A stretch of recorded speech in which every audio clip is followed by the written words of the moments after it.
Hai, Assalamualaikum warahmatullahi wabarakatuh.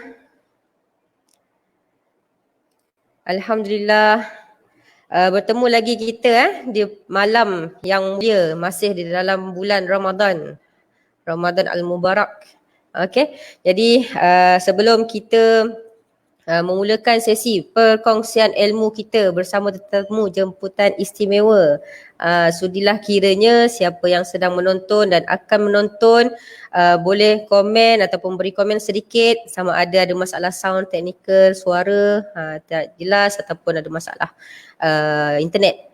Boleh komen di bawah untuk kita tengok ataupun ialah betulkan apa yang patut supaya tidak mengganggu proses perkongsian ilmu nanti insya-Allah. Okey, jadi sebelum kita memulakan majlis ilmu kita pada malam yang mulia ini, jom kita buka majlis ilmu kita dengan Ummul Kitab Al-Fatihah. A'udzubillahi minasyaitonirrajim. Bismillahirrahmanirrahim. Alhamdulillahi rabbil alamin. Arrahmanirrahim. Maliki yaumiddin. Iyyaka na'budu wa iyyaka nasta'in. Ihdinas siratal mustaqim. Siratal ladzina an'amta 'alaihim ghairil maghdubi 'alaihim waladdallin. Amin. Alhamdulillah. Alhamdulillah wa'alamin wassalatu wassalamu ala asyrafil anbiya wal mursalin wa ala alihi wa sahbihi ajma'in. Okey, jadi topik kita pada malam ni lain daripada yang lain sedikit. Kerana apa? Sebelum-sebelum ni kita dah berkongsi berkenaan dengan kes-kes di mahkamah syariah berkisar tentang jenis kes mal. Okey, kes mal di mahkamah syariah dia ada dua kategori, mal dan jenayah. Tapi ini buat pertama kali kita akan kongsikan apa dia persediaan ataupun prosedur daripada peringkat pihak pendakwaan sepanjang proses perbicaraan kes jenayah syariah di mahkamah. Sebab ada rata kita ada juga kita terima apa orang kata apa, dia ingat jenayah ni di mahkamah civil, mahkamah selain daripada syariah, dia ingat jenayah syariah ni tak ada. Sebab apa? Macam dia kata kalau macam ada orang buat silap apa semua, penjara syariah contohnya tak ada. Tapi mungkin itu kita tidak akan bincangkan dalam topik pada malam ini. Kita hanya sentuh berkenaan dengan proses ataupun prosedur di peringkat pendakwaan. Okey, untuk yang apa yang saya sebut tadi mungkin kita akan bincang dalam slot yang akan datang berkenaan dengan hukuman secara detail insya-Allah. Okey, jadi Waalaikumsalam Cik Rafizi Ahmad selamat berpuasa juga dan berbuka. Okey, jadi bagi meneruskan agenda slot kita pada malam ini, sambil-sambil tu kongsi-kongsikanlah supaya ilmu yang bukan bukan senang kita nak perolehi daripada tetamu jemputan istimewa kita ni. Jadi mohon untuk sampaikan pada yang lain. Semoga sedikit usaha kita, sedikit perkongsian tadi tu menjadi salah satu asbab kita amal jariah kita di syurga nanti ya. Okey, jadi kongsi-kongsikan terus. Okey, baik. Okey, jadi bagi menjimatkan masa, okey, insyaAllah kita kurang daripada seminit kita akan terus menjemput tamu jemputan kita bersama dengan kita di dalam sesi live ini. Okey, stay tune.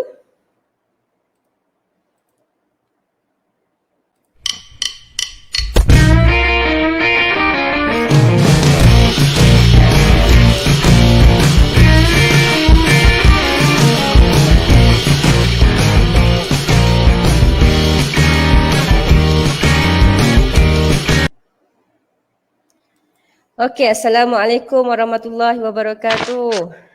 Waalaikumsalam. Tuan Ahmad, apa khabar? Sihat Alhamdulillah. Sihat Tuan? Alhamdulillah. Sihat. Macam mana? Tuan dah mula bekerja ke? Kami dah mula kerja minggu ni. Oh, baru minggu ni lah. Minggu ni kerja, tapi kami ada jadual lah, jadual penggiliran. Penggiliran dia tak semua terus masuk ni kan di pejabat betul. Dia 50% jadi macam mana masih bersemangat Tuan? Masih lagi lah. Masih lagi ya. Okey Tuan. Jadi pada pertama-pertamanya saya nak ucapkan ribuan terima kasih lah pada Tuan kerana sudi berkongsi ilmu di teratak kecil saya ni lah ibaratnya.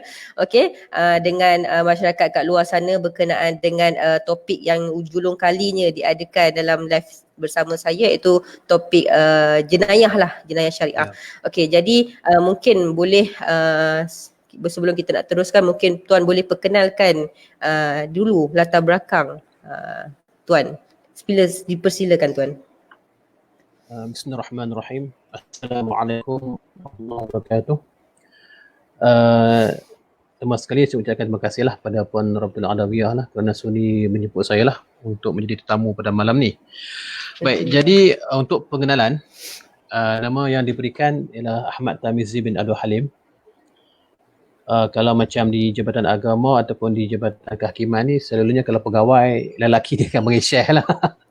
Syekh. So jadi agak unik sikit lah untuk di Kedah ni. Untuk orang yang untuk pegawai lelaki, dia ada gelaran di hadapan lah, panggil Syekh lah. Kiranya untuk kalau macam tuan lah. Perempuan dia panggil Ustazah je. Ustazah. Dia tak ada Syekhah tak ada Syekhah. Baik, jadi sebuah sedikit tentang latar belakang saya. Saya graduate daripada Universiti Islam Antarabangsa tahun 2001, ALB, 2002 ALBS. Tahun 2003 saya call to the bar. Saya praktis sebagai peguam civil sampai tahun 2007. 2008 saya join. Lama juga tu. Ya. Dan tahun 2008 saya join dalam Mahkamah Syariah lah sebagai pegawai suluh. Jadi saya bermula sebagai pegawai suluh di Mahkamah Syariah di Yan dan juga Pendang. Lepas tu saya dilantik sebagai hakim syar'i lah di Mahkamah Rendah Syariah Bandar Baru tahun 2010 sehingga tahun 2016. Dan 2016 saya telah 6 tahun. Jadi 2016 saya telah ditukarkan ke bahagian pendawaan sehingga sekarang lah. Sehingga sekarang. Okey, baik. Jadi latar belakang ni gerun juga tu. Semua benda kita boleh touch di bawah topik-topik yang lain. Bagaimana pengalaman melalui hakim, apa yang perlu dilihat ataupun apa yang perlu dititik-beratkan, semua kita boleh tanya insya-Allah lepas ni Tuan. Insya-Allah. Okey, baik. Okey, jadi untuk topik yang pada malam ni Tuan, kita nak fokuskan kepada proses perbicaraan ataupun di peringkat pendakwaan, bagaimana apa-apa semualah sebab ada juga yang direct message kita nak tahu apa semua Jadi mungkin kita boleh mulakan dengan maksud jenayah syariah ni. Ataupun apakah yang dikatakan dengan jenayah syariah ni Tuan? Okey. Dia tentang jenayah syariah ni kita kena faham lah. Macam kita pasalnya di Malaysia kita gunakan dua sistem kan. Kita ada sistem civil dan kita ada sistem syariah. Jadi bila disebut tentang jenayah syariah ni,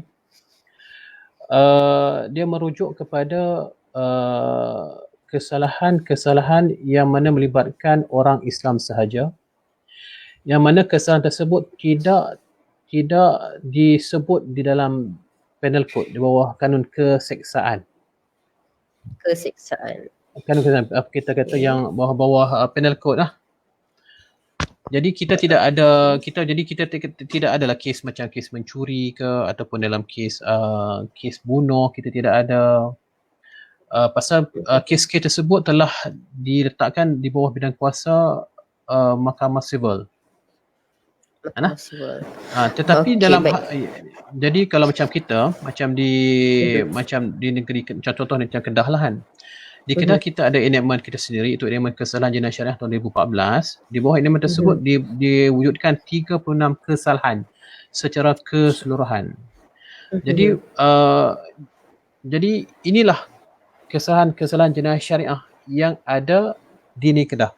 Sama juga untuk negeri-negeri lain. Pasalnya untuk makluman pendengar yang lain, kita punya enactment jenayah syariah kita ni tak sama. Dia tidak seragam, tak macam penal code. Penal code ni untuk satu Malaysia, kita ada satu undang-undang yang seragam. Satu saja. Tapi untuk jenayah syariah, dia bergantung pasalnya ialah bidang kuasa negeri. Bila bidang kuasa negeri, jadi terpulang kepada Dewan Undangan Negeri untuk digubal undang-undang bagi negeri tersebut. Jadi memang tidak seragam. Jadi kalau macam jadi contoh-contoh contoh kes jenayah syariah kalau boleh diberitahu secara generalnya. Kalau kita bila sebut saja jenayah syariah ni, dia orang akan nampak yang biasanya kes khalwat lah. Bila kita tangkap, yang tu memang kita kata agak klise sikit lah. Kalau kata kena tangkap dengan PPA, kes khalwat. Sedangkan di bawah elemen kesalahan, contoh macam di Kedah Darul Aman, kita ada 36 kesalahan. Tetapi di segi perkasaan kita lebih tumpukan kepada kesalahan khalwat semata-mata.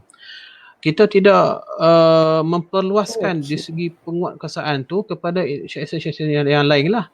Dan macam untuk Kedah ni pun kita pun dah mula sikit lah. Kita buat tindakan untuk macam ajaran Syiah. Kita dah ambil section 9 menghina pihak besar agama. Pun dah ada tindakan. Pasal kita ada kes. Macam di Kedah kita ada kes yang mana kita dah dakwa pengikut Syiah, kita pernah dakwa. Dan ada juga kes-kes melibatkan pemujaan salah. Memang ada.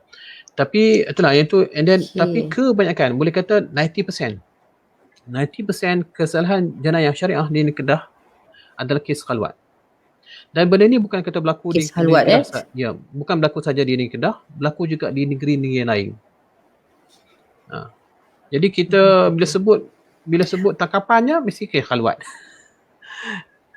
Yang tu yang common. Betul. Saya kalau di negeri lain pun kita biasa dengar halwat.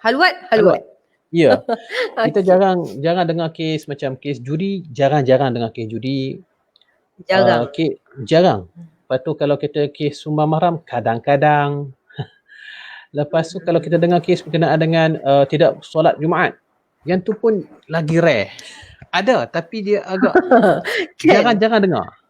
Tapi ada, memang ada. Yang bulan puasa pula kesalahan makan ataupun di kalangan ramai ataupun apa semua.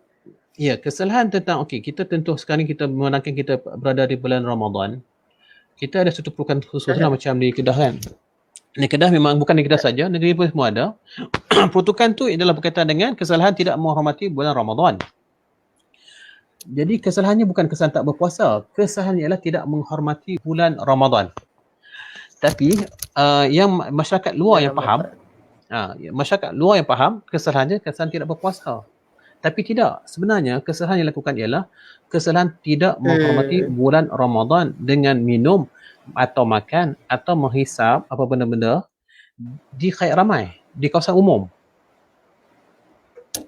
Yang tu adalah satu kesalahan. Jadi kalau kata contohlah macam dia ni, kita dia macam dia makan di rumah, dia tidak memenuhi elemen kesalahan. Jadi bukan satu kesalahan sebenarnya. Jadi banyak orang yang kadang-kadang tu dia masih dia tak faham, ni tak puasa ni salah lah.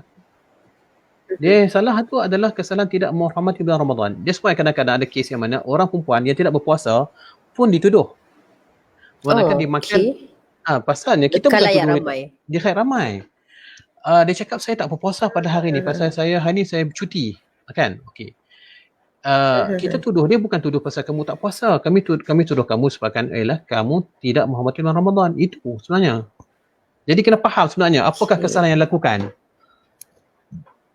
Okey, baik. Maknanya kita lihat apa yang kita lihat itu yang kita dakwa. Betul tuan? Ya.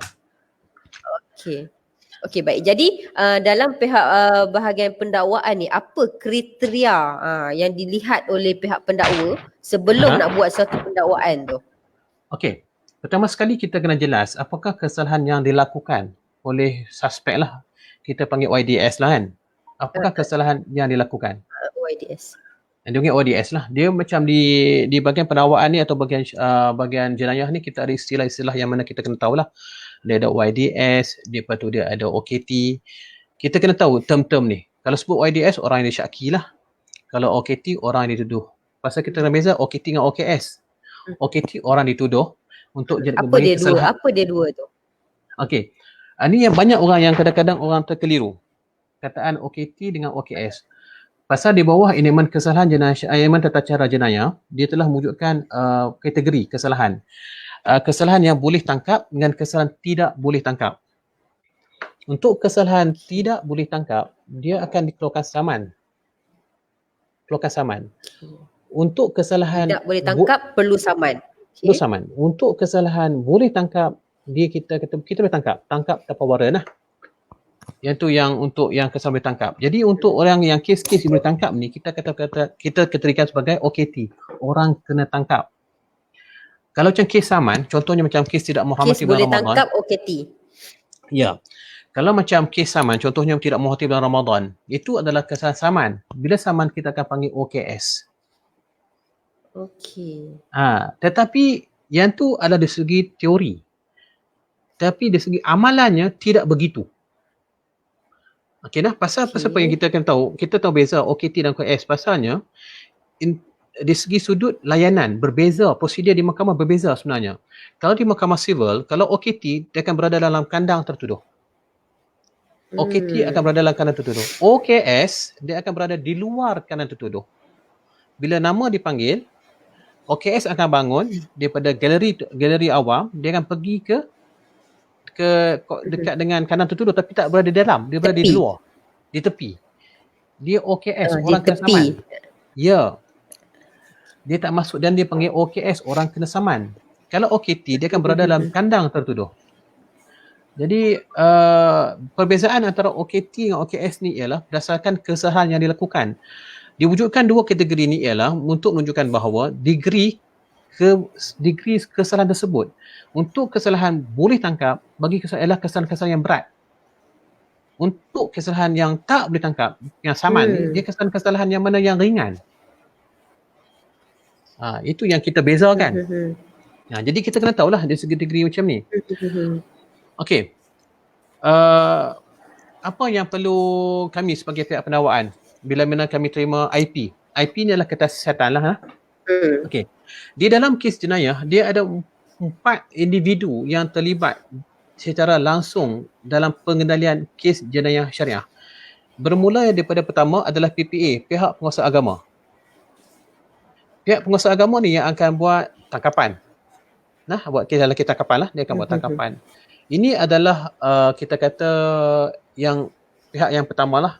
Yang kedua adalah pegawai penyiasat ataupun kita panggil IO. Okey, yang ketiga adalah pendakwa syar'i dan keempat adalah mahkamah. Ini adalah empat individu atau 4 badan yang bertanggungjawab dalam pengendalian kes jenayah syariah. Dia berbeza dengan kes mal. Kes mal kita ada pihak-pihak, kita ada plaintiff, kita ada defendant. Dan plaintiff mungkin ada oleh peguam, defendant ada peguam kan. Lepas tu, tapi actually ada 3 orang je lah. Ada plaintiff, ada defendant, ada mahkamah, ada hakim. Kan? 3 saja. Ya betul. Okey. Tapi untuk kes jenayah syariah, kita melibatkan 4 entiti ni. Okey. Dia bermulanya tugas PPA bila mana dia dapat aduan. Okey lah. Dia dapat aduan daripada orang awam. Contohnya dalam kes khalwat. Contohlah kita ambil kes yang kerap berlaku lah di negeri Kedah. Kes khalwat. Jadi apabila mana PPA dapat aduan, PPA dia akan isi borang 5. Borang 5 ni kita panggil FIR. Borang tu akan diisi. Okey, bila PPA dah isi PPA akan isi. Pasalnya ada yang timbul isu berkenaan sumber ni. Pasal ada setengah-setengah keadaan yang mana sumber ni tak mau disclose dia punya identiti. Dia tak mau disclose. Jadi kalau tak mau disclose tak ada masalah. Jadinya PPA akan ambil maklumat, kejadian berlaku di mana, sesuatu tempat, dia akan pergi ke tempat kejadian. Bila ke buat kejadian, dia akan buat tangkapan. Bila buat tangkapan, dia akan balik ke Jabat Agama berserta sekali dengan orang yang tangkap. Yang suspek lah, OIDS ni. Balik ke Jabat Agama dan akan diserahkan kepada IO, pegawai penyiasat. Pihak pegawai penyiasat ni pula ni akan buka IP, kertas siasatan. Jadi satu-satu kes sama ada berjaya ataupun tidak di mahkamah syariah banyak bergantung kepada IO sebenarnya. Banyak bergantung kepada di peringkat IO. yang ketiga ni tadi. Yang peringkat kedua. Kedua. Ya. Semua empat entiti ni main peranan yang penting. Tetapi PPA dia kena pastikan dia mengikut SOP yang sepatutnya bagi memudahkan IO menjalankan tugas. Nah, pasal kalau PPA dia tersilap prosedur SOP, dia akan menyukarkan kepada pihak IO untuk jalankan tugas dia untuk letakkan siasatan. Baik. Pihak pendawaan pula banyak bergantung kepada hasil siasatan yang dibuat oleh IO. Jadinya kalau kualiti kesihatan itu cantik, jadinya kami pihak pendawaan, kami senang nak bawa kes. Tetapi sekiranya kalau kualiti kesihatan itu teruk, kami akan jadi masalah untuk bawa kes tu ke mahkamah. Okey. Bila mana kami terima IP daripada pihak IO, apa yang kami buat? Kami akan teliti kesihatan tersebut. Apa yang kami akan teliti? Pertama sekali, kami akan tengok dari segi keterangan yang ada. Nah, contoh dalam kes khalwat. Dalam kes khalwat, dalam IP dia kan ada rakaman percakapan saksi, rakaman percakapan YDS. Lepas tu dia ada dia punya macam ada sketch plan. Lepas tu dia ada gambar. Jadi dari situ kita akan tengok sama ada terdapat kes ataupun tidak. Okay. Kalau sekiranya ada kes, pasal kita kena tahu juga apakah elemen bagi kesalahan tersebut. Contohnya bagi kes khalwat. Kes khalwat ni kita buka je section, kita okey. Okey nah, kita buka je section untuk khalwat, section 20, kalau kata di ni satu kami 25. Section 25. Okey. Okey 25. Jadi apa perlu dibuat ialah kita tengok elemen. Pastikan kita elemen tu kita tengok elemen tersebut dipenuhi ataupun tidak. Kalau sekiranya elemen tersebut telah dipenuhi, barulah pihak kami di bahagian pendawaan akan keluarkan arahan tuduh. Keluarkan arahan tuduh untuk kita tuduh suspek ni, YDS ni. Sekiranya kalau kata siasatan tidak lengkap, kami akan arahkan kepada IO untuk siasat lanjut. Prosedur ni bukan kata di bahagian khusus untuk bahagian pendawaan syariah sahaja atau sebenarnya. Prosedur ini juga diguna pakai oleh DPP. Pasal kami di bahagian pendawaan syariah ni, kami banyak belajar dengan DPP sebenarnya. Banyak kami belajar dengan DPP. Dan in fact untuk makluman Adawiyah sendiri dan juga kalau yang pendengar yang lain, kami di bahagian pendawaan syariah ni, dia ada dulu kami pernah buat satu program antara kolaborasi lah di antara JAKIM dan juga pejabat penghukum negara. Masa tu di bawah Tan Sri Gani Patayan, kami buat satu joint venture di mana pendakwa syar'i di-attach, dibuat sangkutan di pejabat LA, di pejabat penasihat undang-undang negeri. Jadi kami akan duduk di sana selama 2 bulan, kami akan duduk bersama sekali dengan DPP, dengan pendakwa sivil. Kami aakan belajar dengan diorang macam mana nak kendalikan kes. Ya, kami pergi ke mahkamah sivil, kami tengok macam mana DPP bawa kes. Jadi memang hands on punya learning. Bukan kata kami tahu teori. Adakah sama? Adakah boleh kata sama? Okey, dari segi kita kalau tengok kita punya elemen tata cara, tak kisahlah mana negeri, tak kisah. Kuala Lumpur ke, Kedah ke, Perlis ke, Sabah Sarawak sekalipun, kita adalah adaptasi daripada CPC.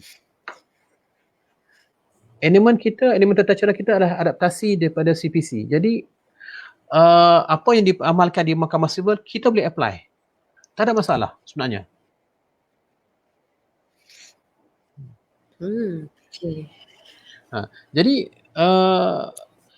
Jadi kita bolehlah macam banyak pasalnya di mahkamah sivil diorang dah banyak kes-kes yang menyebabkan isu-isu teknikal yang mana diorang dah tahu apa jawapan dia kan. Jadi kita boleh belajar dengan diorang lah.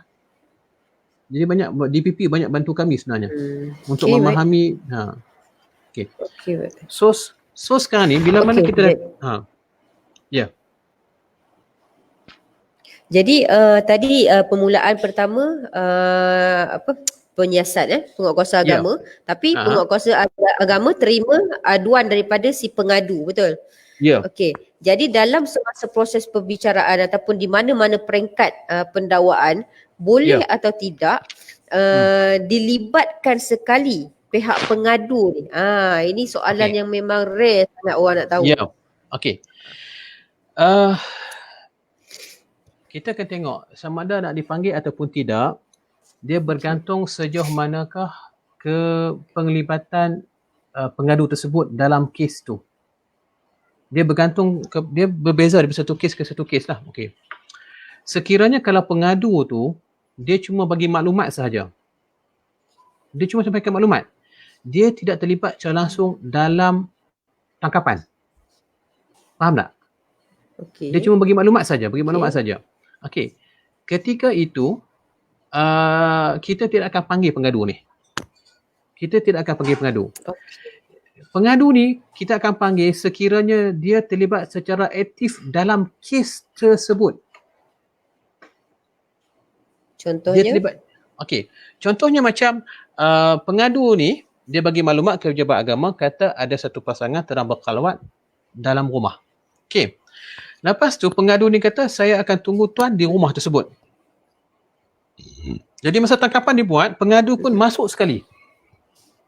Dan dia juga terlibat dalam tangkapan. Masa ni kita akan panggil dia. Maknanya dia berada ketika tangkapan. Ya, tapi sekiranya kalau kata dia ni tidak terlibat secara langsung, dia cuma bagi maklumat saja, kita tak akan panggil. Pasalnya kita anggap dia ni sebagai sumber. Bila mana sumber, secara prinsip asasnya, sumber kita tidak akan dedahkan.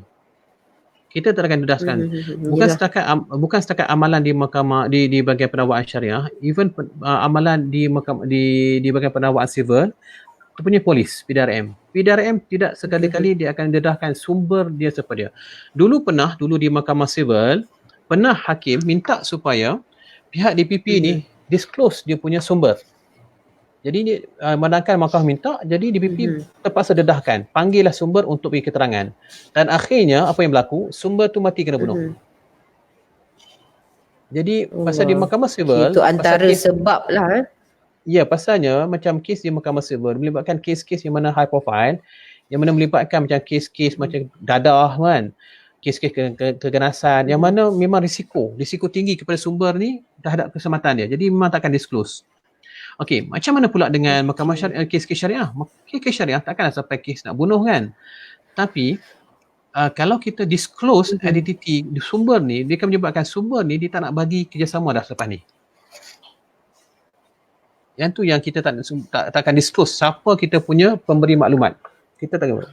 Nah, dan selalunya antara dia ya, ini normal sebenarnya. Kalau kita tengok macam di peringkat perbicaraan, bila buat ujahan di akhir kes penakwaan, selalunya pihak peguam bela dia akan tulis kat situ, pihak penakwaan gagal memanggil sumber untuk beri keterangan. So kita akan hujah lah.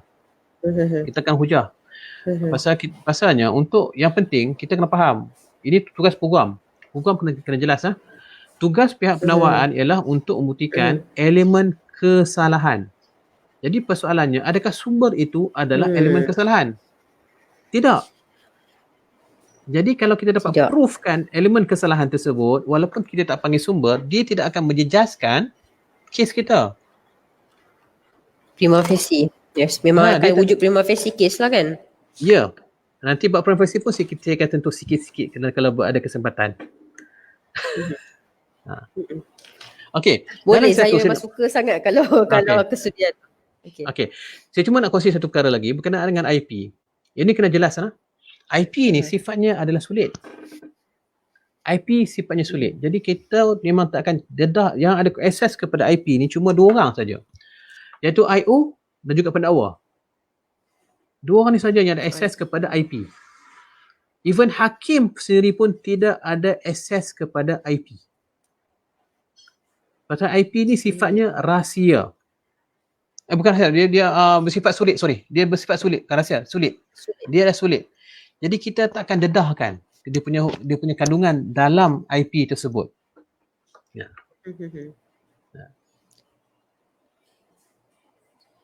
Okey, baik. Jadi bila kita dah tahu ada 4 kategori ataupun step sebelum satu kes tu diputuskan Okey, jadi waktu sebelum bila mana dah sampai di peringkat pendakwaan ni, Okey, biasanya apa proses ataupun persiapan pihak pendakwa syar'i untuk bawa kes di mahkamah? Okey. Kertas siasatan dah terima apa-apa semua, jadi persiapan. Kalau macam kes yang mana dia macam ni lah. Kita akan tengok di segi IP tu lengkap tak lengkap dari siasatan dia. Saksi cukup tak cukup. Kalau saksi semua cukup, keterangan saksi semua ada, so kita akan bagi arahan tuduh lah. Kita akan bagi arahan tuduh. Dan bahagian pendakwaan ni kami akan prepare dia punya fakta kes, kami akan prepare dia punya kertas pertuduhan. Lepas tu kami akan prepare juga permohonan untuk daftar kes. Kami akan prepare. Berbeza dengan mahkamah civil, DPP tak prepare tau. DPP untuk prepare charge sheet, untuk prepare fakta kes, diserahkan kepada IO untuk prepare. Berbeza dengan penawar syar'i tidak. Penawar syar'i kami akan prepare semua perkara tersebut. Jadi IP pun ada dengan kami, ada dengan pihak pendakwaan. Jadi kami akan pergi ke mahkamah untuk daftarkan kes.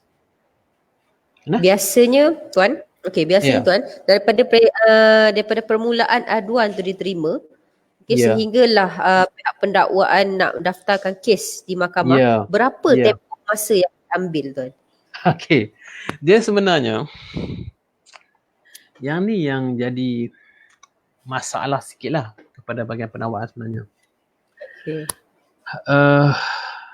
Sebab tempoh masa tu kadang-kadang OYDS ni dia tak tahu bila dia dah kena tangkap dekat pejabat agama bahagian PPA tu, dia tak tahu apa status dia ni. Betul. Jadi bagaimana dia nak tahu dan berapa tempoh lama yang dia boleh standby diri dia, kan? Okey. Macam ni saya akan terangkan sikitlah step dia kan.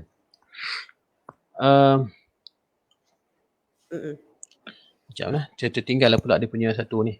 Okey, bila mana tertuduh OIDS ditangkap, kita ambil kes khalwat senang lah. Yang kes yang tadi kita dengar kes khalwat. Okey. Bila dah kita tangkap YDS ni, kita bawa ke pejabat agama, PPA bawa ke pejabat agama. Kalau ikut section 23, kita kena bawa tertuduh punya YDS ni ke mahkamah dalam tempoh 24 jam.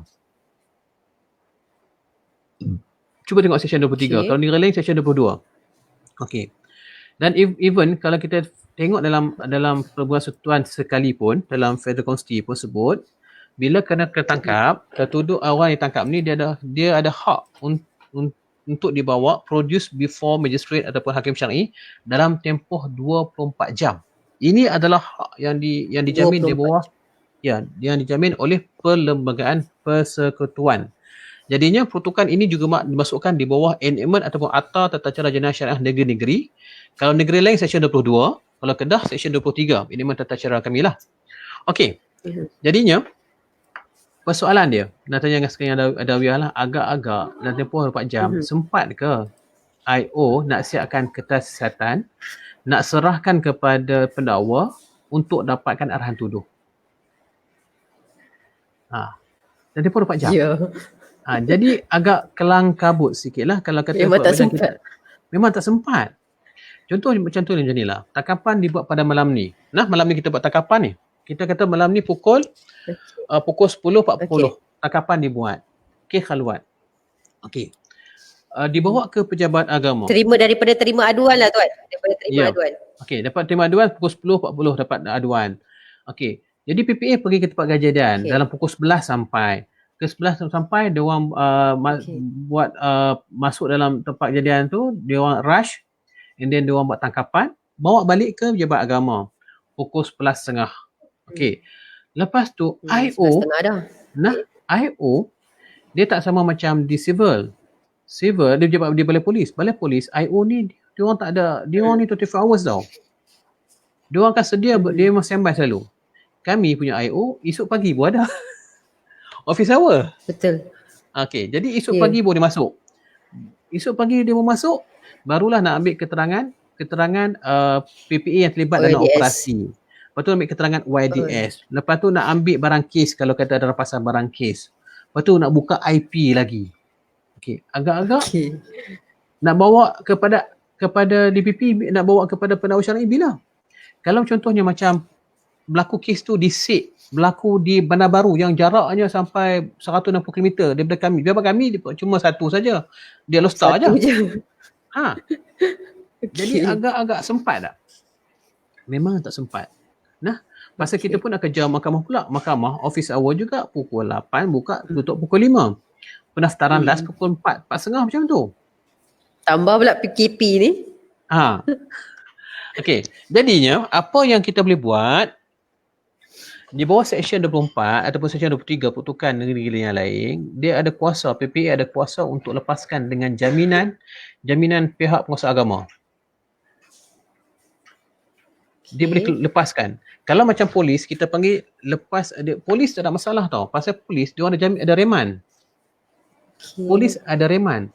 Untuk kami, untuk mahkamah kes jenayah syariah, bahawa ini tata cara kita tidak ada pertutukan reman. Bila mana kita ada pertutukan reman, yang ni kita terpaksa nak cepatkan kes lah. Kita nak bawa dia ke mahkamah 4 jam, tapi kita ada banyak lagi proses yang mana kita tak selesai. Jadi apa yang akan berlaku, kita kita kena lepaskan YDS. Okay. Dengan jaminan lah, kat jaminan. Dengan jaminan oleh PPA. Kalau polis panggil jaminan polis lah. Kita panggil jaminan oleh PPA. Okey, dia ada borang. Okey, dalam borang tu, dia akan tulis tarikh YDS ni kena hadir ke pejabat agama. Okey. Selalunya tarikh tersebut telah dibincang terlebih dahulu di antara PPA dan juga mahkamah. Selalunya 3 minggu. 3 minggu. 3 minggu. Dia bergantung perbincangan di antara PPA dengan pihak mahkamah. Tempoh tersebut ada tempoh yang rasa-rasa munasabah bagi IO untuk lengkapkan siasatan. Untuk lengkapkan siasatan. Agak-agak 3 minggu sempat tak IO untuk siapkan siasatan? Dia kata sempat. So letak 3 minggu. So dalam borang nanti ni, borang jaminan PPA tu nanti dia akan letak tarikh tu, dia kena hadir ke pejabat agama. Baik. Yang itu ini peringkat dia. Ya. Okey. Bukan terus pergi ke pejabat agama dan terus ke mahkamah, bukan Dia hold dululah ibaratnya. Sepatutnya macam tu, tapi ada juga apa yang berlaku macam di mahkamah syariah ni, di bahagian pendakwaan, kami istilahnya sebutan segera, kes sebutan segera. Dia nak sebut cara urgent ni. Saya cara personal saya tak setuju dari segi kaedah sebutan segera ni.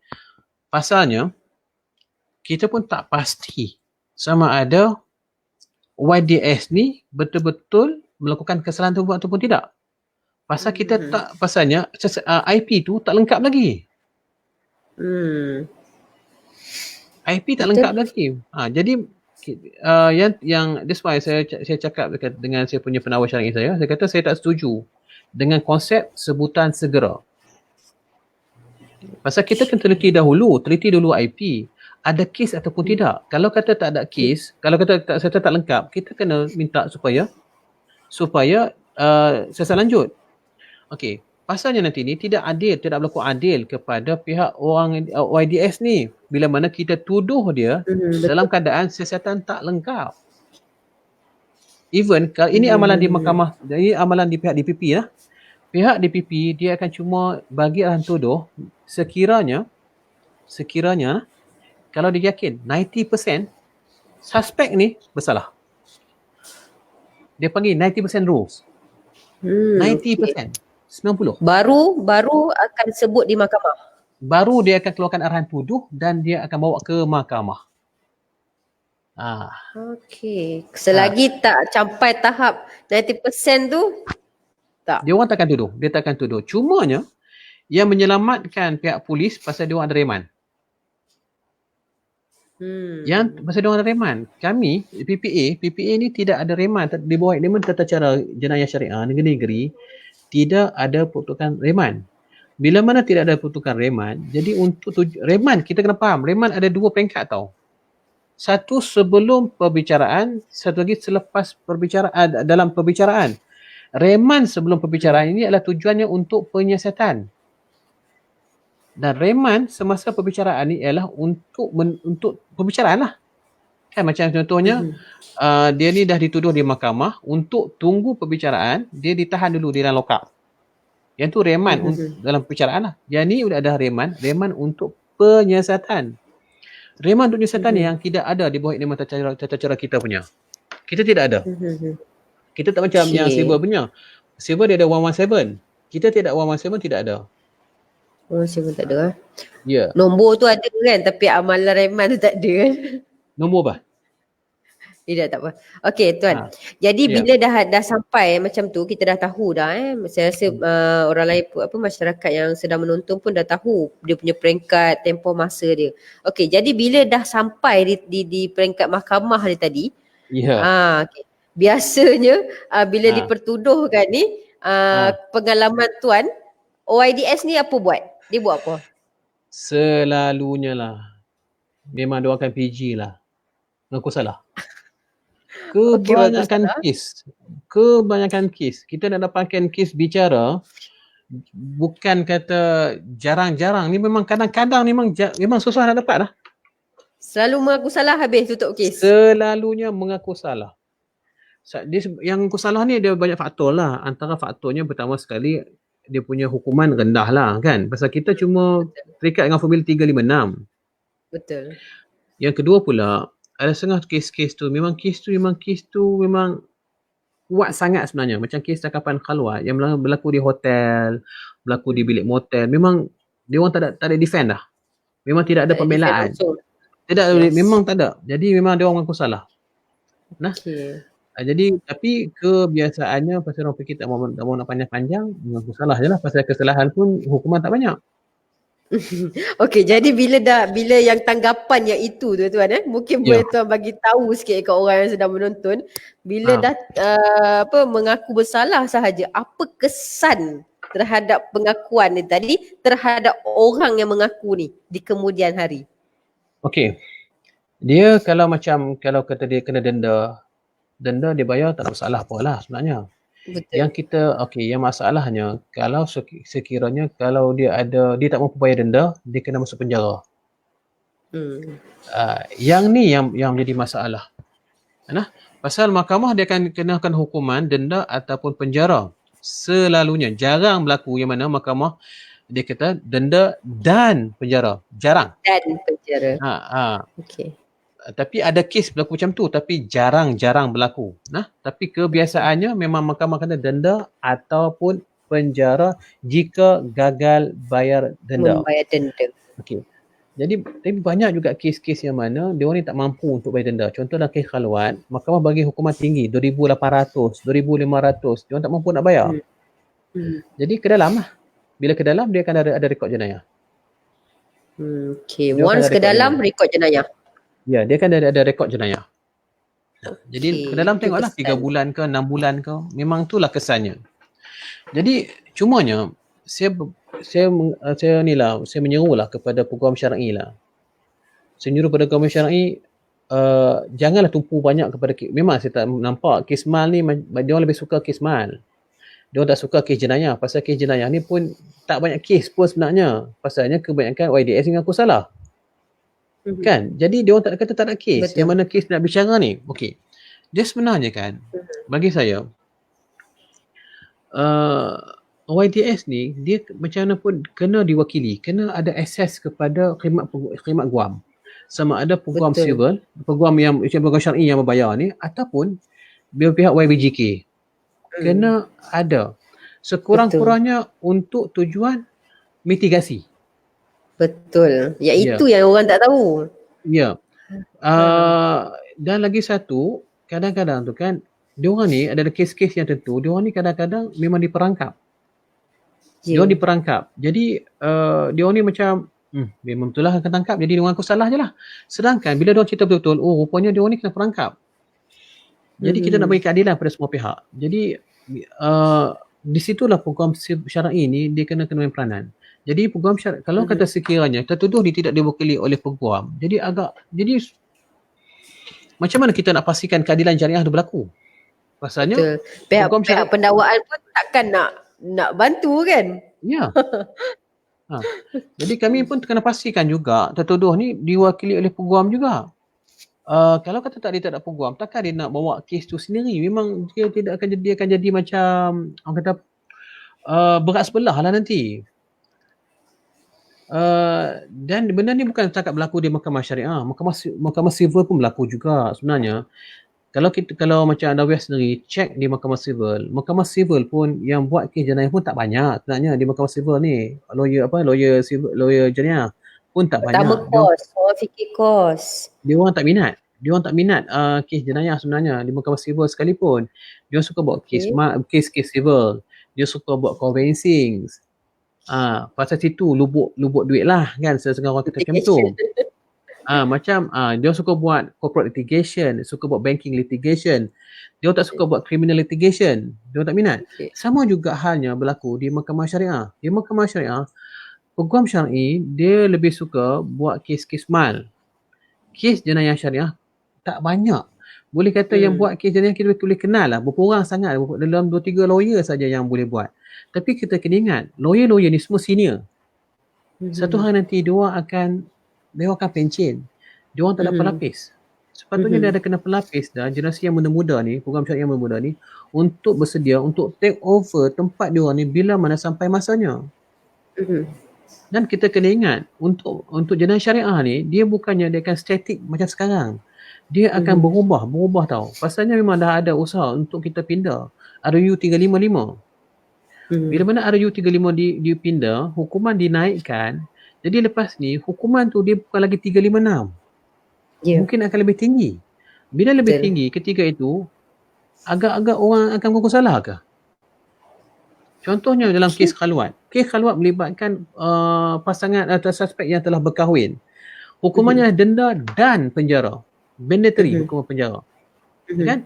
Jadi kita mandatory penjara selama setahun. Jadi agak-agak nak mengaku salah tak? Tentu tidak dah. Tentu dia orang akan lawan. Betul. Jadi ketika itu, pihak peguam syar'i kena bersedia dari sekarang. Dengan bukan setakat, dia kena tahu ilmu pengenalan kes jenayah ni macam mana, dia kena tahu. Dia orang kena tahu juga tugas PPA tu macam mana. Dia kena tahu tugas IO tu macam mana. Dia kena tahu proses di penawaran tu macam mana. Dia kena tahu juga perbicaraan tu macam mana. Untuk jadi seorang peguam syar'i yang hebat berkenaan dengan jenayah. Ibaratnya kita mengganggu macam ni, ibarat peguam syar'i ni dia kena kick bahagian teknikal daripada awal sehinggalah di peringkat IO. Betul tuan? Ya, dia semuanya setengah orang dia ada kena satu stigma tau. Stigma kepada peguam jenayah ni. Dia cakap, pasal apa you bela orang bersalah ni? Betul. Sedangkan dia ni itu yang selalu terpalit. Ya. Terutamanya kalau sekiranya kes tu adalah kes syiah. Contoh kes syiah. Bila seorang lawyer ni mewakili suspek ni kes syiah, dia kata itu lawyer syiah. Jadi dia orang tak nak. Dia orang dah dicop. Stigma kata dia ni lawyer syiah. Sebenarnya dia jalankan tugas profesional dia untuk memastikan keadilan ditegak. Tak kisahlah apa juga kes kan. Pasalnya dia dianggap tidak bersalah sehingga dibuktikan dia bersalah. Kadang-kadang kes tu kalau peguam ni dampak pun, peguam dia boleh agak kes anak guam dia ni sama ada betul-betul bersalah ataupun tidak. Mungkin di pihak mitigation tu tujuan peguam ni nak membantu. Betul tak tuan? Betul. Tapi itulah kata, dia ada kes-kes yang mana dia orang ni memang ada genuine dia punya pembelaan yang betul-betul memang yang boleh dia pakai kan. Contoh dalam kes khaluat kita kata dia kena perangkap, kena set up kan. Ataupun dia ni berada di tempat yang salah di waktu yang salah. Contohnya macam ni lah, dia pergi ke hotel, dia dalam bilik hotel tu ada perempuan. Dia sebenarnya dia masuk bilik tu nak drop bag. Macam kita kata macam Uber kan. Uber kita kata macam Grab kan, Grab. Jadi kawan tu ada bag kan. So dia bawa lah bag tu masuk dalam bilik. Kan? Jadi tiba-tiba PPA datang buat tangkapan. Jadi dalam bilik tu cuma ada dia dan juga perempuan tu. Di situ kita kata semua elemen dah cukup. Okay. Betul. Buat pula ketika itu perempuan tu ada dalam bilik air. Lagilah. Jadi di sini yang kita kalau kita macam kita tengok di segi ni kan di semua elemen semua dah cukup kan. Di sini yang tugas peguam syar'i untuk membela orang-orang macam ni sebenarnya. Tapi itulah stigmanya yang akan berlaku kepada peguam syar'i dalam kes-kes jenayah. Kata dewan ni seolah-olah membela penjenayah. Sebenarnya tidak. Pasal saya bercakap macam ni bukan apa, pasal saya pernah jadi peguam. Saya pernah jadi hakim. Saya pernah jadi pendakwa. Saya pernah jadi pengasuluh. Itu yang saya kata awal tadi tu. Maknanya pengalaman yang tuan dah ada jawatan tu tadi bukan sahaja di bahagian pendakwaan boleh dikongsikan, dari peringkat yang lain-lain pun kita boleh sentuh kan. Ya. Jadi saya dah merasa semua tu. Semua peringkat tu semua saya dah rasa. Tambahan pula contoh perempuan bersama dengan ahli keluarga lain yang mana datang repair lampu contoh. Saya ada kes macam tu. Kerana kan elemen tu dah cukup, jadi pihak kuasa memang terpaksa ambil. Ya. Okey. Jadi yang tu kira peranan pihak peguam syar'i dalam kes ni untuk attack kes pihak pendakwaan. Dia akan tengok dekat mana yang lompang dalam kes pendakwaan sebenarnya. Pasalnya satu untuk tegakkan keadilan. Yang kedua pula, bila mana kes tu kalau kata ada lawyer, dia contestkan kes tu kan. Jadinya dekat situ kita akan dari segi ilmu pendakwaan tu, ilmu undang-undang jenayah syariah tu akan berkembang. Kalau tak nanti kan, kita tak tahu apa isu yang dibangkitkan oleh pihak, pasalnya tugas pihak peguam untuk membangkitkan isu-isu. Kan? Jadi kalau sekiranya isu-isu tersebut tidak dibangkitkan, jadi pihak pendakwaan pun tak belajar, mahkamah pun tak belajar. Betul. Kan? Sebab memanjang mengaku bersalah aja kan. Ya. Bila tiba-tiba terdapat kes jenayah yang betul-betul kes jenayah yang betul-betul serius kan. Bila kita bawa kes ke mahkamah dan pihak tertuduhnya ambil peguam yang hebat, penawar pun tak tahu nak bawa kes, mahkamah pun sesilai bulan pun jadi agak masalah juga pasal tak pernah. Ni bukan nak kata ni pengalaman saya sendirilah, Adawiyah, saya kongsi bersama semua pendengar yang lain lah. Saya pernah jadi hakim syar'i di Bandar Baru. Semasa jadi hakim syar'i Bandar Baru, saya diarahkan untuk dengar satu kes di Mahkamah Rendah Syariah Baling. Pasalnya hakim ketika itu dia tarik diri untuk dia mendengar kes tersebut dan saya dah diarahkan untuk mendengar kes tu, untuk kendalikan kes tu. Saya ingatkan kes nikah tanpa kebenaran, nikah siam. Tengok-tengok kes tu adalah kes kutipan derma. Okey, bila kutipan derma saya pun tak prepare lah. Okey. Bila start dengan kes, jadi peguam ni apa dia buat? Dia bangkitkan bantahan awal. Dia bangkitkan bantahan awal. Ada 3 poin dia bangkitkan bantahan awal dia. Okey, jadi bayangkan saya pun tak tahu macam mana saya nak handle kes ni. Pasalnya bantahan awal, kita kan tahu ada bantahan awal yang mana mahkamah boleh terima, ada bantahan awal yang mana mahkamah tak boleh terima. Jadi bila saya dengar kes tu, itu adalah pengalaman saya yang cukup berharga lah, pasalnya saya boleh belajar. Oh, ini adalah bantahan awal yang mana kita terima, okay, this one yang kita boleh dengar. Yang ni kita ketepikan, tak perlu dengar. Kita kena tolak. Yang boleh dengar contoh ni apa tuan? Okey, dia macam ni tau. Pasalnya kami di bahagian penakwaan, kami ada manual. Kami ada manual, kami akan panggil dia manual asas penakwaan. Dalam manual asas penakwaan ni, dalam ni kami akan senaraikan lah, ada beberapa isu-isu yang kerap kali ditimbulkan di mahkamah syariah lah. Sekejap nah, saya tengok bantahan awal. Sekejap. Okey, saksi dengan saksi exhibit.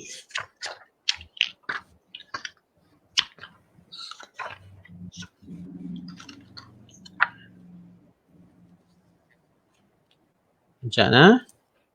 Dia time macam ni nak cari tak jumpa pula. Wahal ada dalam ni je. Okey, sekejap nak. Okey, kalau ikutnya bantahan awal yang boleh kita terima, yang sepatutnya yang boleh diterima lah. Okey, yang pertama sekali tentang bidang kuasa mahkamah. Yang boleh diterima oleh pihak mahkamah iaitu bidang kuasa mahkamah. Okey, macam mana tahu? Pasalnya kita tengok dalam Seksyen 68 Enakmen Tata Cara Jenayah Syariah disebut macam ni tahu. Satu-satu kesalahan tu secara lazimnya dibicarakan di tempat di mana kesalahan tersebut dilakukan. Itu adalah konsep asasnya. Macam mana tiba-tiba kalau kata kesalahan tersebut tidak dituduh di tempat kesalahan itu dilakukan. Contohnya kesalahan tersebut dilakukan di Kedah. Tapi kita tuduh dia di Kuala Lumpur. Boleh tak? Memanglah. Contohnya kesalahan berlaku di mana? Jadi kita kena tahu kalau sekiranya kesalahan tu berlaku di Kedah, kita tuduh di Kuala Lumpur, kita akan bangun, kita akan buat bantahan awal. Okey, yang tu satu. Lepas tu yang kedua, kes double jeopardy. Double jeopardy. Contohnya sebelum ni dia pernah dituduh bagi kesalahan tersebut, sama ada dia pernah disabitkan ataupun dilepaskan. Jadi dia tidak boleh dituduh kali kedua. Okey. Tiba-tiba kes tu dituduh. Dia tak kisahlah sama ada mungkin ada kes-kes tertentu yang mana dia ni dituduh, dia pernah dituduh bagi kesalahan yang sama di mahkamah sivil. Okey. Contohnya dalam kes kita kata dia pernah dituduh dalam kes kita kata kes liwat. Kan? Okey. Bagi benda yang sama juga. Lepas tu boleh tak kita mahkamah syariah tuduh pula dia bagi kesalahan yang sama juga di mahkamah syariah? Boleh. Yang tu dia akan timbul isu double jeopardy. Dan isu ni sebenarnya berlaku dalam kes, kalau kata ada orang ingat, satu kes yang mana Jawi pernah kena saman dengan seorang ni yang katanya Jawi pernah tangkap satu pasang ni yang mana dia ni suami isteri. Bisa dengar tak kes ni? Saya rasa saya ada dengar. Kan, pasangan suami isteri ditangkap di satu hotel di Kuala Lumpur. Okey, bila Jawi dapat maklumat daripada orang awam mengatakan bahawa satu pasangan tengah kelawat di hotel tu, Jawi pergilah. Bila pergi buat tangkapan, yang lelaki cakap, kami suami isteri. Siap tunjuk lagi sijil nikah. Kan? Lepas tu diorang yang suami isteri ni kan, diorang buat laporan polis, lepas tu diorang saman balik Jawi. Okey. Kes tu nama apa saya pun lupa dah. Okey. Selepas Jawi buat siasatan, barulah Jawi dapat tahu bahawa yang telefon diorang tu sebenarnya adalah si lelaki tersebut yang diorang tangkap. Oh, okey. Okey. Jadi apa yang berlaku? Pihak masa Jawi dia buat laporan polis. Jadi polis telah buka IP dan dituduh lelaki tersebut. Namanya Ridwan Jiman. Nama dia Ridwan Jiman. Cuba tengok search Ridwan Jiman. Dia ditangkap Ridwan Jiman sekali dengan pasangannya telah dituduh di Mahkamah Magistrate kerana bagi maklumat palsu kepada pihak kuasa agama dan telah dikenakan hukuman denda. Okey, apa yang berlaku ialah pihak penakwaan pihak Jawi pula buka satu IP pula untuk kesalahan menghina pihak berkuasa agama macam kesalahan memberi laporan palsu kepada PPA sebenarnya. Jadi ada satu di Mahkamah Magistrate dah settle dah bagi kesalahan palsu. Dan juga pada masa yang sama juga pihak Jawi buka IP juga bagi kesalahan sama di Jawi. Timbul isu berkenaan double jeopardy. Jadi di sini dia boleh bangkut buat bantahan awal. Okey. Yang tu antara yang boleh kita bangunkan. Yang tu saya cakap, benda ni kalau kata kita tak pernah buat, kita takkan tahu. Dan benda ni dia selalunya kan berlaku di negeri-negeri yang mana kes banyak, macam wilayah Sultan di Selangor. Macam negeri-negeri lain memang tak dapat kes-kes macam ni. Lepas tu kalau macam kes-kes yang macam yang mana kita takkan layan bantahan awal ni, macam tiada perintah menyiasat, kami takkan layan. Memang tak ada macam tak kuat lah. Lepas tu tak ada perintah menyiasat. Dia tak ada perintah menyiasat, punya OTI. Lepas tu tiada izin dakwa ke, memang kami takkan layan lah kes macam tu. Memang tidak ada tak kuat lah. Yang tu semua teknikal. Maknanya peguam syar'i hanya sentuh bahagian teknikal Peguam syar'i dia pihak kena pendakwaan. tahu. Ya, dia kena tahu apa yang dia perlu attack. Okey, semasa dalam kes pihak pendakwaan, saya cakap, apa yang peguam syar'i kena tahu ialah apakah elemen kesalahan tersebut. Dia kena attack di situ. Yang kedua pula, dia kena cari lompang dalam kes pihak pendakwaan. Okey, pihak pendakwaan ni dia akan panggil saksi-saksi yang terlibat dalam kes tersebut. Okey.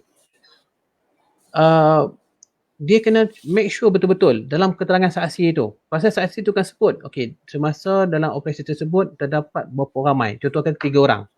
Okey. 3 orang terlibat. Tiba-tiba yang dipanggil cuma 2. Siapa lagi seorang? Okey. Cuba attack dari situ.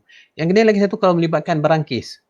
Barang kes ni yang selalunya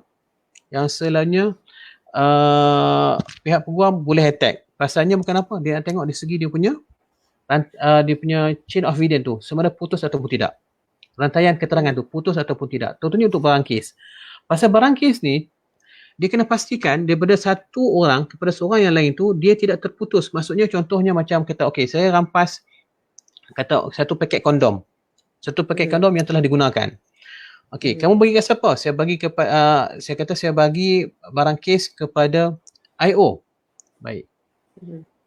Lepas tu apakah bukti kata kamu serah kepada IO? Tak ada bukti apa. Sepatutnya dia kena isi borang serah menyerah. Dia kena ada senarai bongkar. Tak buat. Lepas tu IO pun cakap, saya pun tak terima.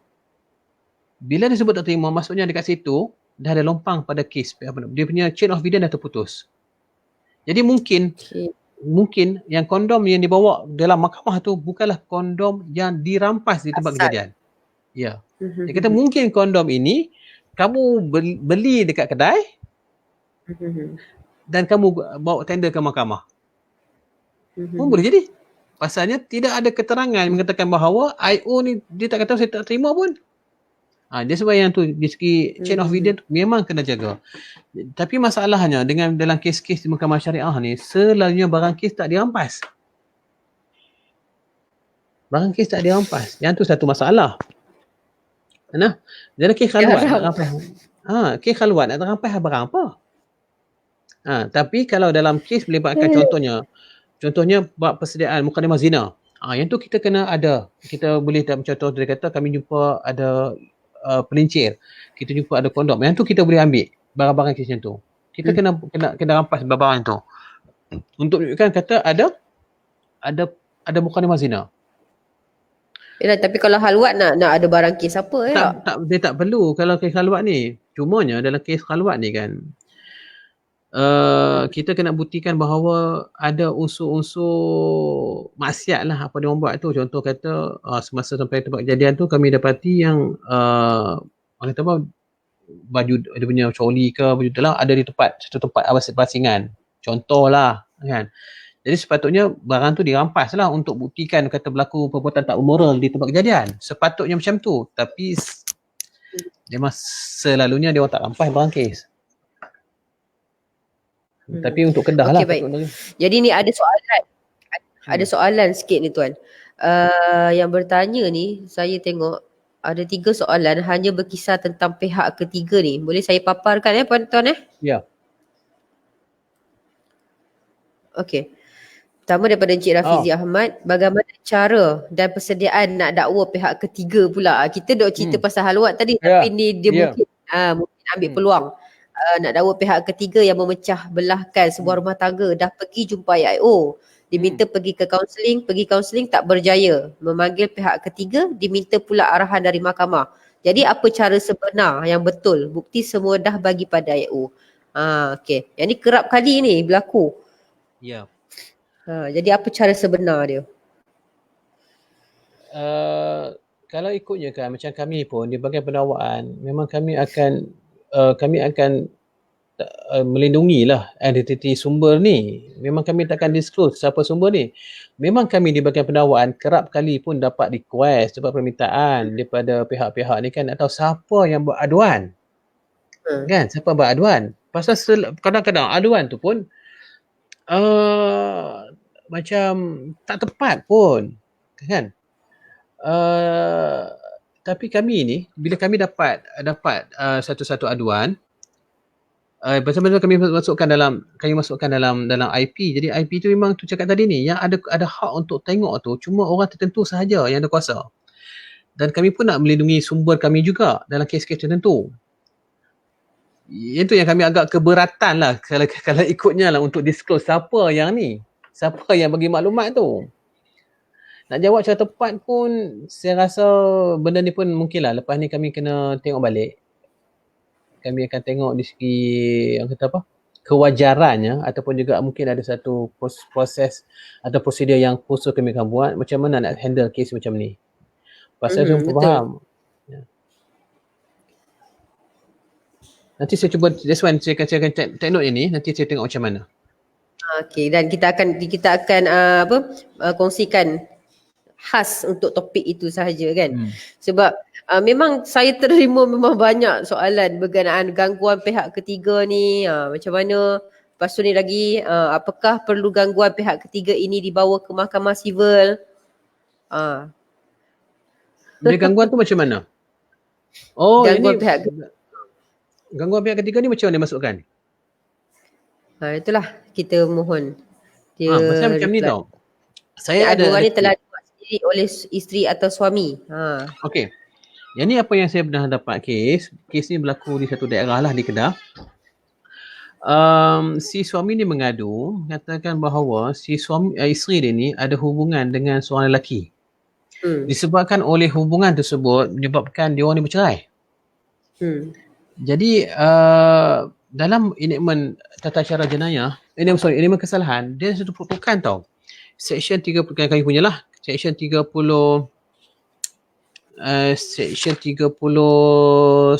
bukan, Section 34.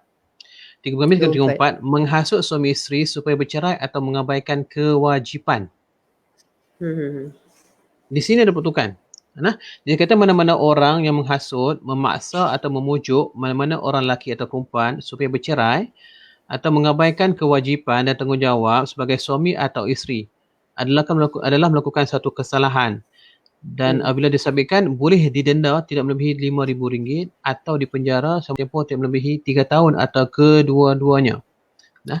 Kalau kita tengok wording kes ni, memang kes ni memang kesalahan berat tau. Pasal hukuman dia ni RM5,000 dan juga 3 tahun. Jadi maksudnya memang kes serius. Okey. Saya dapat kes macam tu, saya pernah dapat 2 kes. Jadi si suami ni memang mendesak pihak IO untuk teruskan dengan kes lah. Dia siap hantar print out WhatsApp di antara si isteri ni dengan si lelaki tu. Masalah ialah yang berlaku ialah kami tak tahu WhatsApp tu betul-betul ke daripada si suami tu, isteri tu dengan lelaki tersebut. Pasalnya WhatsApp ni dia tidak ada ke atas tu, bukan ada. Bila kita print screen, dia tak ada ke atas tu, kita tak tahu siapa yang mengantar. Kita tak tahu siapa yang ni. Kita kena panggil SKMM untuk buat pengesahan. Dan kita kena rampas telefon kedua-dua pihak. Jadi kes macam ni, kita pun masih lagi tidak ada pengalaman macam mana kita nak handle. That's why yang itu saya kata, bila kes-kes macam ni bila wujud, barulah kita akan belajar. Kita belajar macam mana kita nak buat rampasan barang kes macam mana kan. Pasal dari situ kita nak buktikan elemen menghasut tu. Menghasut atau memujuk tu. Macam mana kita nak buktikan. Yang tu yang payah.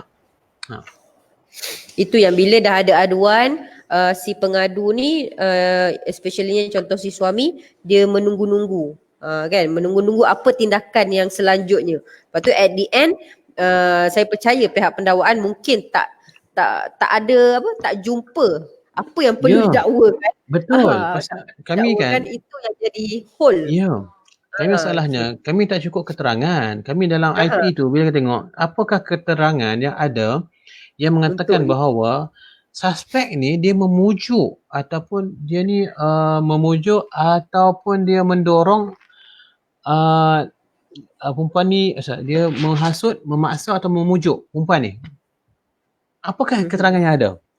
Kalau contohnya macam ada keterangan dokumen, dia WhatsApp, kata jomlah ikut saya lari kan, nikah kat Thailand ke whatsoever kan, ataupun ada keterangan saksi, keterangan saksi Yang tu kita boleh, tapi masalahnya benda ni tak ada. Yelah, Memang tak susah. itu Memang antara agak susah. kan. Ha, Sebab dan rata tu tetap ada section tapi tak apply. Ada section tapi tak betul. apply.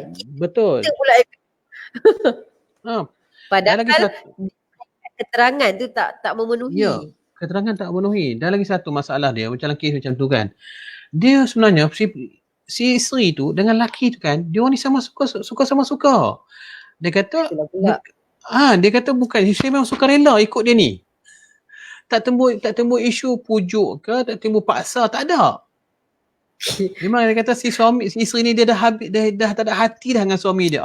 Jadi kami pun pasalnya yang akan jadi saksi kami sekarang ketika itu tentu kami akan panggil si isteri yang akan bagi keterangan. Betul. Bila bagi keterangan tak, dia tak pujuk saya pun, dia tak paksa saya pun, saya suka rela ikut dia. Nanti Sudah. Okey. yang tu yang jadi Okey, kekangan kepada kami pihak penawar sebenarnya. itulah, maknanya sekurang-kurangnya dah terjawab jugalah. Maknanya saya pun dah ada jawapan jugalah daripada jawapan Tuan untuk kita jawab pada yang bertanya nanti kan. Okey, masa pun dah 1 jam lebih ni Tuan tanpa kita sedar ni. Okey, jadi kita ada 2 soalan. Jadi dalam pengalaman Tuan, apa cabaran paling mencabar sekali dalam proses nak mendakwa orang ni? Okey. Yang ni saya bukan kata nak mendedahkan orang kata macam nak buka pekung di dada, dah bukan. Tapi saya terpaksa tak boleh discuss everything sangatlah pasal dia melibatkan agensi kerajaan lah. Okey, macam saya kata tadi lah, dia ada 4 identiti yang terlibat dalam pelaksanaan pengendalian kes jenayah syariah. Dia mula dari PPA sampai ke mahkamah lah. Okey, sebenarnya cabaran yang kami hadapi paling besar sekali ialah di segi siasatan. Yang tu adalah masalah yang besar kami hadapi. Ialah pasalnya macam ni tau, konsep dia ialah dia macam ni lah, rubbish in, rubbish out. Kalau kata sampai ke kami tu IP yang cantik, hasilnya akan cantik. Tapi kalau IP sampai kami tu akan teruk, macam mana kami nak jadikan dia elok? Memang bermasalah. Okey. Dalam hal ini kita tidak boleh letakkan 100% blame ni kepada pihak IO, tak boleh. Pasalnya pihak IO ni, pihak pegawai Perkitangan Juruterang Agama ni yang terlibat, yang dilantik sebagai IO ni pun, dia ni bukannya dilatih secara khusus untuk jadi IO. Yang kedua pula, dia kena faham tau, macam di peringkat polis, dia ada JSJ, Jabatan Siasatan Jenayah. JSJ ni banyak macam-macam. Ada JSJ untuk kesalahan jenayah berat, ada untuk narkotik, ada untuk JSJ untuk kesalahan komersial. Dia orang ni memang pakar untuk siasatan. Di pihak polis, dia orang punya organisasi dia lebih tersusun, cantik, dan dia orang punya kelengkapan cukup, kaki tangan cukup, boleh kata cukup lah kan. Lepas tu dia orang ni diberikan latihan yang cukup. Berbeza dengan Jabatan Agama. Jabatan Agama, dialah IO, dialah program penyiasat, dialah juga yang in charge untuk nikah, cerai dan rujuk. Sagi dia terlibat untuk kaunseling, sagi dia terlibat untuk dakwah. Jadinya 3 in 1. Jadi bayangkan, nak pergi ambush pun dia juga. Dulu ni sebelum saya masuk, masa awal masuk, saya pernah nasihat kat orang, kata bila you jadi IO, jangan pergi ke tempat kejadian bersama dengan PPA. You kena standby dekat pejabat. Pasalnya macam mana tiba-tiba IO ada di tempat kejadian? Pasalnya kita nak pastikan integriti siasatan. That's why di peringkat polis diasingkan jabatan. Dia yang operasi ni satu pihak polis yang akan buat tangkapan untuk siasat orang lain. Dia tidak mahu orang yang tangkap orang tu siasat. Dia tak nak. Walaupun dia orang still di bawah PDRM, tapi dia orang ada jabatan berasingan untuk memastikan integriti siasatan. Tidak berlaku seolah-olah macam ada satu desakan untuk tuduh kawan tu. Untuk siasat kawan tu juga. Jadi IO ni dia macam seolah-olahnya berasingan daripada yang buat tangkapan. Yang operasi lah. Operasi asing. Yang untuk siasatan yang asing. Nah, jadinya untuk JSJ ni, diorang ada diorang punya pangkat-pangkat diorang dan dia punya grade diorang memang bagus banyak lah. Nah, dan selalunya kalau yang IO ni selalunya inspektor ke atas lah. Kalau AIO dia inspektor ke bawah lah. Tapi IO adalah maksudnya inspektor lah. Okey. Tapi ni tidak berlaku di bahagian PPA. IO kita memang tak macam orang kata apa, background pun tak apa, bukan background undang-undang, satu-satulah. Yang kedua pula di segi yang itulah yang sebut tadi ni, kena dengan latihan, di segi lepas tu dari segi job scope kerja dia orang macam-macam dia orang kena buat. Dia orang tak dapat nak tumpu betul-betul kepada tugas tu. Okay, jadi mungkin boleh diadakan satu inisiatif lain kan daripada pihak pendakwaan ataupun macam mana nak tangani masalah-masalah ni? Kami kalau ikut di segi JAKI punya pancangan dulu, dia orang nak wujudkan jabatan penguasaan syariah negeri. Maksudnya bahagian penguasaan tu dikeluarkan daripada Jabatan Agama Islam, dia akan wujud satu jabatan asing, iaitu Jabatan Penguasaan Syariah. Memang itu cadangannya. Tapi untuk merealisasikan cadangan tersebut memang agak sukar. Yang pertama dari segi kos. Bila mana kita wujudkan Jabatan Penguasaan Jenayah Syariah di negeri, maksudnya nanti ni dia akan ada di pejabat agama nanti ni, pejabat agama takkan dengar dia pejabat agama dengan yang penguasa agama dia akan ada macam balai polis syariah. Betul. Dia ada di daerah-daerah, dia ada balai polis syariah. Nah, jenuh lah pula. Dan di daerah pula nanti dia akan ada satu IPD, ibu pejabat polis daerah, ibu pejabat polis syariah daerah. Macam tu. IPDS. And then dia ada pula untuk dia yang mukim kecil-kecil ni, dia ada balai polis syariah dua sendiri. Jadinya negeri tidak ada macam segi kekuatan, segi kewangan memang tak cukup lah untuk buat macam tu. Pasal melibatkan memang kewangan yang banyak, melibatkan logistik, manpower memang banyak. Memang agak ni lah sikit lah.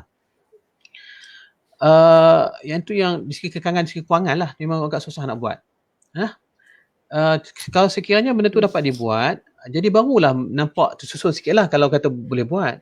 Tetapi dalam keadaan sekarang ni, yang struktur yang sedia ada ni agak susah sikit lah. Agak susah. Jadi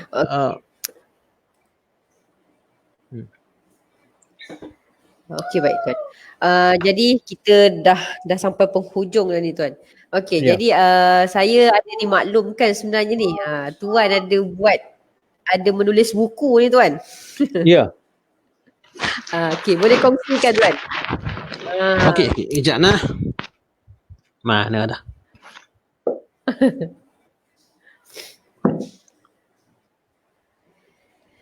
Okey, saya memang ada tulis buku lah. Pasal buku ni pun mungkin ramai yang dah ada buku ni. Tu nampak tak? Okey, ada. Buku, okay. Ibu Najah mengupas tata cara jenayah syariah, tata jenayah di Mahkamah Syariah ni. Okey, buku ni, dia ni jilid ketiga.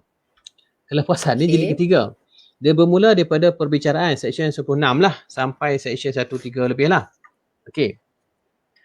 Jadi buku yang untuk jilid ketiga ni dia sebenarnya dia lebih kepada perbicaraan. Perbicaraan sampai kepada hukuman sebenarnya. Ini jilid ketiga. Saya sekarang ni dah siapkan untuk jilid yang pertama. Ini jilid pertama. Ini draftnya. Draft dah siap dah. Cuma sekarang ni saya dah hantar kepada, saya minta pada Syekh Syahami Awang, Hakim Mahkamah Rendah Syariah Kuala Muda untuk semak. Nah, okey, untuk yang ini dia cover daripada seksyen 1 sampai seksyen 67. Bermula daripada yang untuk jilid pertama ni lebih kepada peruntukan berkaitan dengan tugas-tugas PPA. Jadi kalau untuk PPA dia orang kena hadam buku ni. Untuk PPA. Bagus sangat tu. Ya. Kalau untuk peguam syar'i pula, dia kena tahu semua. Dia kena tahu tugas PPA macam mana, dia kena tahu tugas pendakwa macam mana, dia kena tahu tugas hakim tu macam mana. Maksudnya dia kena tahu semua sekali. Termasuklah hakim. Sebab tu saya Saya dah minta staff saya copkan satu untuk saya ni. Okey, baik.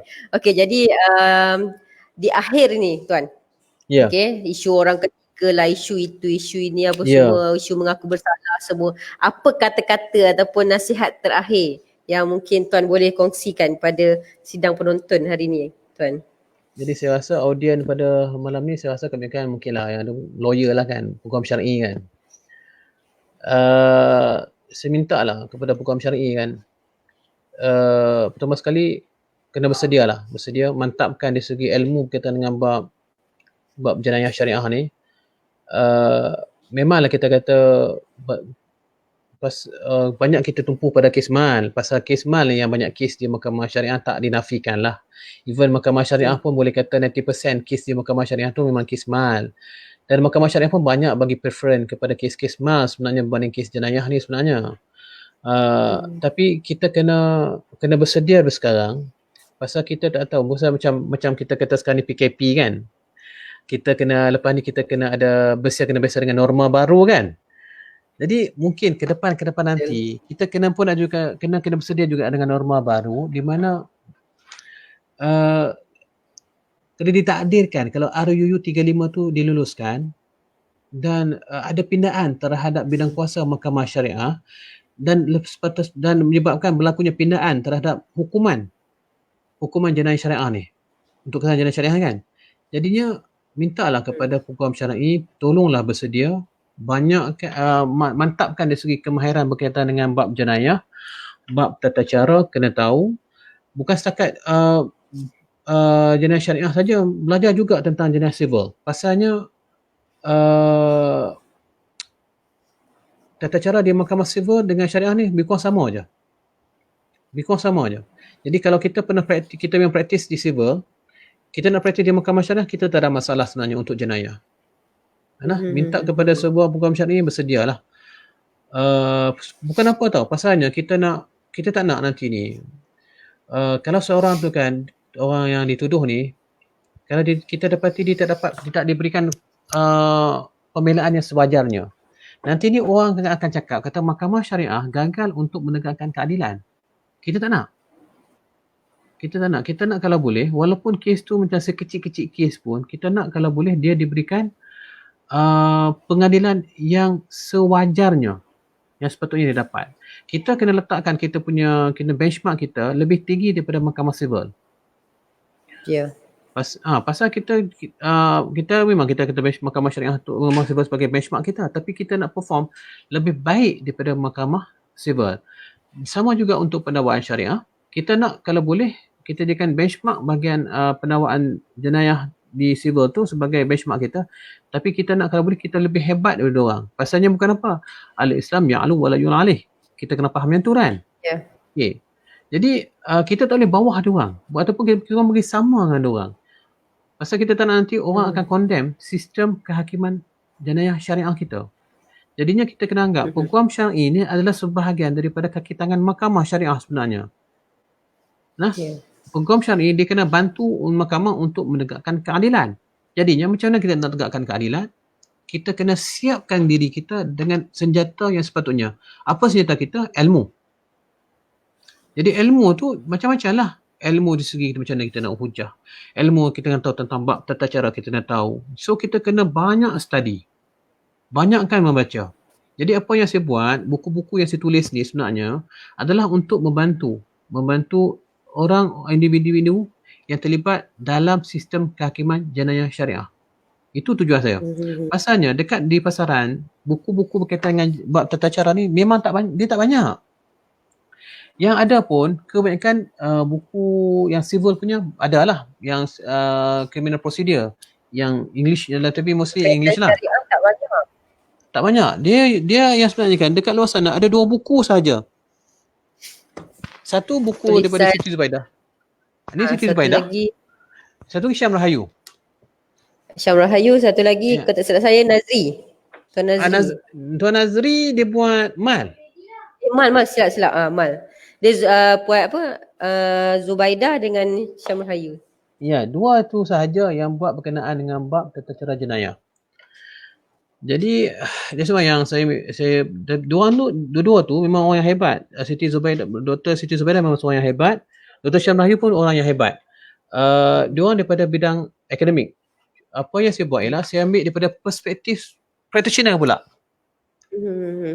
Dari sudut practitioner. Ya, dari sudut seorang yang mengamalkan undang-undang itu sendiri, yang berada dalam industri itu sendiri. Pasalnya kita mungkin nampak apa masalah yang berlaku sebenarnya.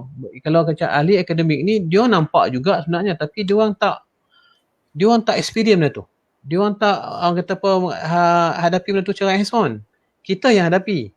Jadi kita tahu apa masalah yang kita hadapi, apa yang sepatutnya kita buat. Tapi ahli akademik ni memang hebat, memang sangat nafi pasal dia banyak buat research. So, kita yang bahagian yang practitioner ni, kita akan ambil peluang. Manakala kita berada di tempat tu, ambil peluang untuk kita explore. Dan lagi satu, saya bukan apa. Nasihat yang itu untuk peguam syar'i. Macam mana pula nasihat untuk YDS ni tadi? Okey. Untuk YDS, pertama sekali macam ni lah. Pertama sekali, elakkan daripada melakukan kesalahan jenayah syariah tu pertama sekali lah. Bukan elakkan, jangan buat teruslah kesalahan jenayah syariah ni. Okey. Yang kedua pula, kita kena ingat, orang-orang yang kena tangkap ni pasalnya kita pegang pada konsep syariah itu bara'atu zimmah. Innocent dan proven guilty, kaedah sama aja kan, tentang civil. Okey. Jadi diorang ni sepatutnya dia bila mana dituduh di mahkamah, dia kena faham betul-betul pertuduhan yang dikenakan ke atas dia. Kena faham betul-betul. Dia jangan mengaku salah semata-mata dengan alasan nak settle cepat. Dia kena faham betul-betul apakah pertuduhan yang dikenakan ke atas dirinya. Kalau dia rasa diri tak bersalah, dia kena ambil lah lawyer. Di sini peranan lawyer, dia kena berperanan dalam hukum syar'i ni. Tahu yang penting sekali, YDS ni kena tahu apakah hak dia. Untuk kes tangkapan, bila ditangkap, ni mungkin pun ada yang tahu. Bila seorang ditangkap, dia ada empat hak yang dijamin oleh Perlembagaan Persekutuan. Dia ada 4 hak di bawah perkara 5. Dia ada hak dia untuk tahu apa kesalahan dia lakukan. Hak dia untuk diwakili oleh peguam. Lepas tu hak dia untuk dibawa depan hakim 24 jam. Dan hak untuk dilepaskan dengan jaminan. Ada 4 hak ni. Jadi ni kita yang orang YDS ni, dia kena tahu apakah hak dia sebagai orang yang ditangkap ataupun YDS. Dia kena tahu ada hak dia. Jadi and then ada sambungan. Okey, dan satu lagi saya betul kena celek undang-undang. Bukan kata kita nak mengajar YDS ni untuk jadi jahat, tidak. Pertama sekali saya kata elakkan. Kalau bukan elak lah, jangan buat terus kesalahan jenayah syariah ni. Kalau buat, jangan nak buat lah, punya salah jangan buat kan. Tetapi kalau dalam kes-kes yang mungkin ditangkap mungkin disebabkan oleh macam kena perangkap whatsoever, yang penting dia kena tahu apa hak dia sebagai orang yang kena tangkap, orang yang kena syaki. Dia kena tahu hak dia, kena celek undang-undang. Sama juga macam kes kita di Mahkamah Sivil pun sama juga. Contohnya macam PKP baru ni kan, ada tangkapan kan. Kan, dia pun kena tahu juga apakah hak dia sebagai orang kena tangkap. Dia kena tahu apa perlembagaan tadi itulah kan. Ya, kita kena tahu apakah hak kita. Contohnya macam kita ditahan oleh polis, kita kena tahu juga apakah hak kita. Sama juga bila mana kita kena tangkap oleh pihak PPA, kita kena tahu apakah hak kita. Jadi kita kena celek undang-undang. Bukan kata kita nak lawan undang-undang, tak. Pasalnya kita ni dijamin oleh Perlembagaan Persekutuan, kita ada undang-undang kan. Ya, kita tak nak nanti ni kita ni macam ada orang infringe ataupun coboh kita punya hak kita. Kita kena tahu apa hak kita. Betul. Betul. Ya. Sangat-sangat penting nasihat yang diberikan di akhir ni tadi. Daripada awal hinggalah ke akhir, semuanya memang tak ada satu pun yang tak penting. Semuanya teramat penting. Okey, jadi saya rasa kita dah sejam 31 minit tuan. Saya kata tadi cuba untuk 30 minit je.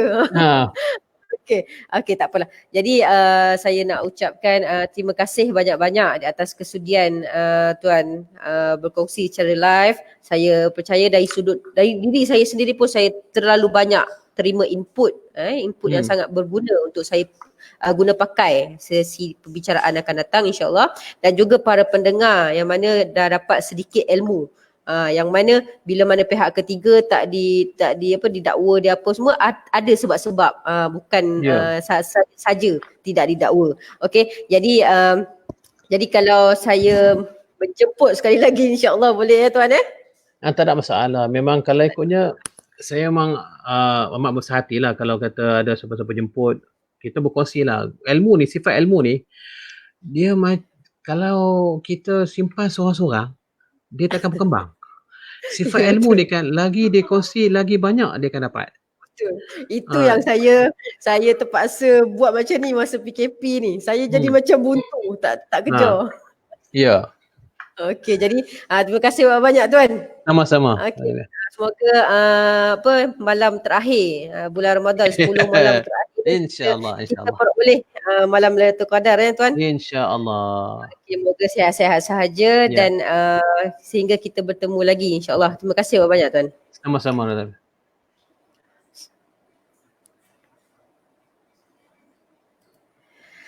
Okey, baik. Alhamdulillahirrabbilalamin. Saya rasa macam cukup puas hati. Saya puas hati sebab ilmu tu bukan senang tau. Saya peguam syar'i. Jadi kita bukan tak tahu, kita kurang tahu apa rahsia kan ketika untuk kes jenayah, rahsia pengalaman dari segi seorang pendakwa syar'i yang tadi bukan sahaja pendakwa syar'i, hakim pula tu, pernah jadi hakim, pernah jadi pegawai suluh dan juga pernah jadi peguam syar'i. Jadi saya kira jawatan-jawatan atau pengalaman-pengalaman tetamu jemputan kita tadi terlalu penting untuk kita sedut ilmu tu. Tambah-tambah bukan senang macam yang saya kata tadi, bukan senang kita nak dapat secara live. Jadi ini antara inisiatif saya dan kami juga. Jadi gunakan sebaik mungkin. Okey, jadi InsyaAllah saya berharap yang sedang menonton benda jenayah syariah ni sebenarnya bukan kata tak famous, cumanya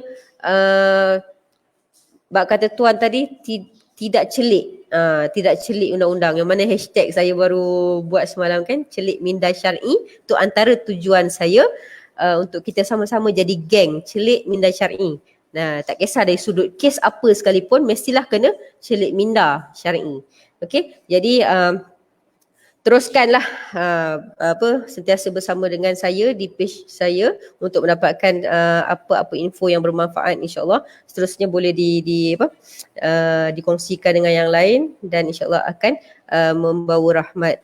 Okey, jadi kita sudahi perkongsian ilmu kita pada malam ini. Setakat ini saja. Saya pun jadi macam stuck sebab kita dah seminggu tak live kan, atas faktor-faktor yang tak dapat dielakkan. Tapi walaupun kita tetap juga berkongsi macam mana biasa. Okey, baik. Terima kasih juga pada yang sedang menonton.